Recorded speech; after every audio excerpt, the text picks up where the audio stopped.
the end credits show a little snippet of that, maybe a minute or two, and toward the end credits, but that's the whole kit and caboodle there. I really think that what needs to happen here is it needs to come out on Blu-ray. It needs to have the added scenes missing, put back in, and have that MTV special, put out the audio. I mean, I don't foresee this happening unless, something changes in the future, unless someone starts getting a hold of the Van Halen catalog and starts pumping out all kinds of stuff. But it is there for the taking. I have to give them credit, though. Whoever decided to do this and capture this energy and this exuberance on this tour was very smart. This was a tremendous tour for these guys and a monster triumph after overcoming the whole bad press of Dave leaving and the breakup and what's going to happen. And I mean, 5150 was a tremendous success. They did it without videos. They did it, against all odds. They really, really nailed it hard. So kudos to Van Halen. This is one of my favorite parts of Van Hagar was Live Without a Net. I have fond memories of it. If I want to listen to those songs, very often I listen to the Live Without a Net versions because there's some bootlegs out there. If you want Live Without a Net on bootleg, there is Fuel on Fire is the name of one of the bootlegs. I know the right.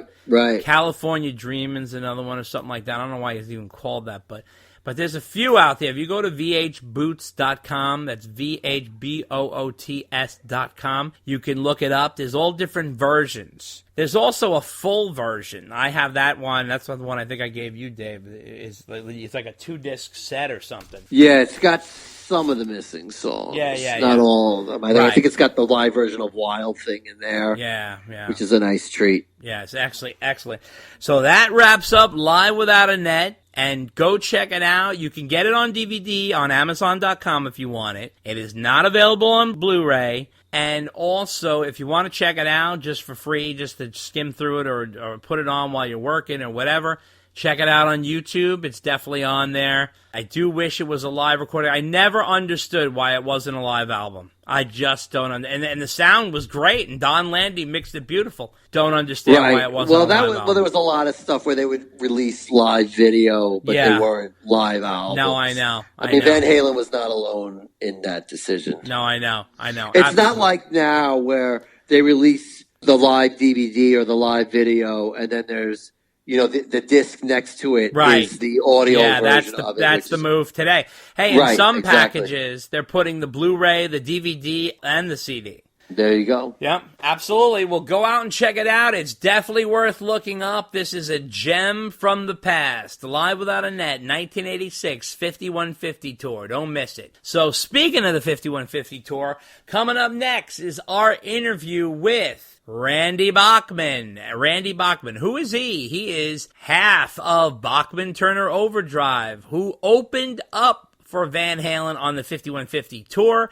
Randy Bachman is an incredible songwriter in and of his own right. He's got a new documentary out there called Bachman, but why the hell is he on this program? Well, I talked to him about all his touring stories, about being on the 5150 tour, and all the backstage stories he had about Ed, and it's all tons of Van Halen in that interview. We talk about his stuff a little bit too, but it's mainly about Van Halen and his experience on the 5150 tour. You have to realize Bachman-Turner Overdrive was an established classic rock act that was slated to open up for Van Halen, and he explains why he was actually put on that tour, and it was a specific reason why, and he gets into all of that, and he's got some really intimate stories about Ed. When I say intimate, I don't mean romantic. I mean like he's got like some stories like I've never heard before.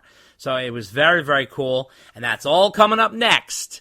Take a listen. I never really considered myself basically a musician. Basically, I'm an entertainer. I'm song and dance man. There's a lot of storytelling to be told here. There's a lot of magic, a lot of imagery. I'm the one who makes the tiger go away for you, and I'm the one who brings him back out when you least expect it. That's a whole lot more than music. Not better than music, but other than music.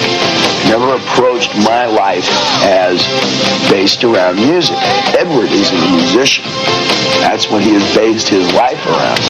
Hi, I'm Jackie Martling. My brand new autobiography, The Joke Man, Bow to Stern, is being released. Go to JackieTheJokeman.com. Great holiday gifts, easy to wrap. I guarantee you are going to love this book. My name is Noel Monk. I'm the former manager of Van Halen from 78 to 85. You guys are lucky to be listening to Dave and Dave Unchained. Need a laugh? Check out the Funny How Comedy Podcast, which focuses on upbeat conversations with legendary comedians. It's free on Spreaker and iTunes. Check us out on Facebook at Funny How Comedy Podcast, on Twitter at Funny How Podcast, on Instagram at Funny How Comedy Podcast, or email us at funnyhowcomedypodcast@gmail.com. You know, people ask me all the time, when are you going to do a solo record? Well, every Van Halen record's a solo record because we all, within this unit, have the freedom to express our ideas within the band. Yeah. So if I did do a solo record, which every Van Halen record is, because I'd ask them to play on it anyway. Ladies and gentlemen, we have an incredible guest this afternoon by the name of Randy Bachman, and you know him as the frontman for Bachman-Turner Overdrive. And as we all know, Bachman-Turner Overdrive was the opening act, or the special guest, I should say, on the 5150 tour in 1986, which was Sammy's first tour. Randy, how are you today? Very good. Nice to talk to you. Awesome. It's fantastic to talk to you. I was actually at that tour. It was my first Van Halen show, and you guys were an incredible band to see up front. How did that whole thing come about? How did you end up on that tour? Well, I had got asked maybe a year earlier to do some songwriting with Sammy Hagar. Okay. And Sammy was on a certain record label. John Kolodner was his record guy, and I knew John Kolodner. So John called and said, "You want to write with Sammy?" So Sammy came up to my place. We tried writing some songs.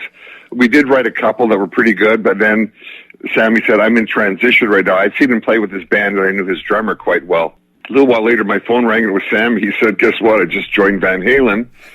Will BTO be the opening act?" Wow. I said, "What do you mean?" I said, "I've seen Van Halen a lot of times with David. Right. And you guys have a lousy opening act because it's called a popcorn act. Everyone's out buying popcorn and merchandise. Right. And going to their seats." Right. And he said, "No, I want to come on stage with Van Halen. I don't want anyone yelling, 'Where's Dave?'" Right.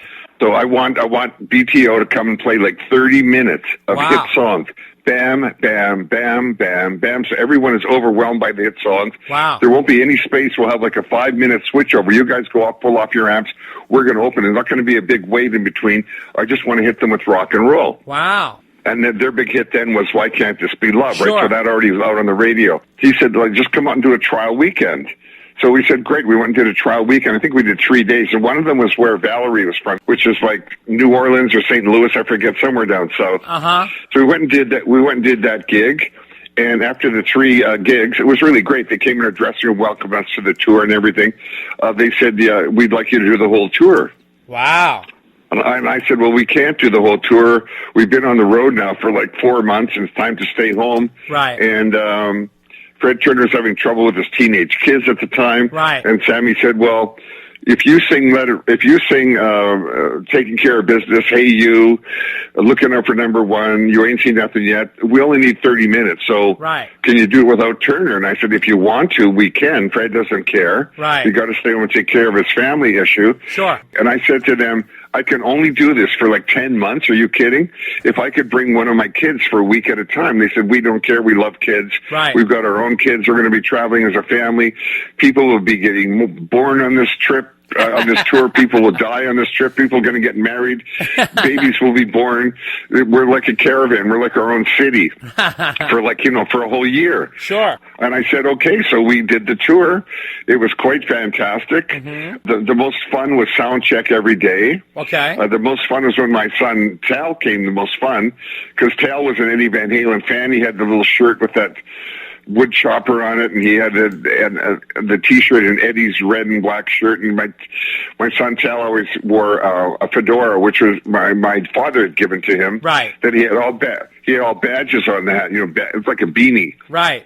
And we would go and play the sound check, and Eddie loved to play drums, so we would go, and Eddie's favorite song was Crossroads, so we would go and play Crossroads, and Tal would come and play guitar, and I'd play guitar, Tal would play bass, and Eddie would play drums, we'd switch around, and at the end, Ed would always grab Tal's hat off his head, put it on his head, and my son is wanting to say, give me back the hat that's from my grandfather, because my dad had passed away, and this was like Tal's hat. Right.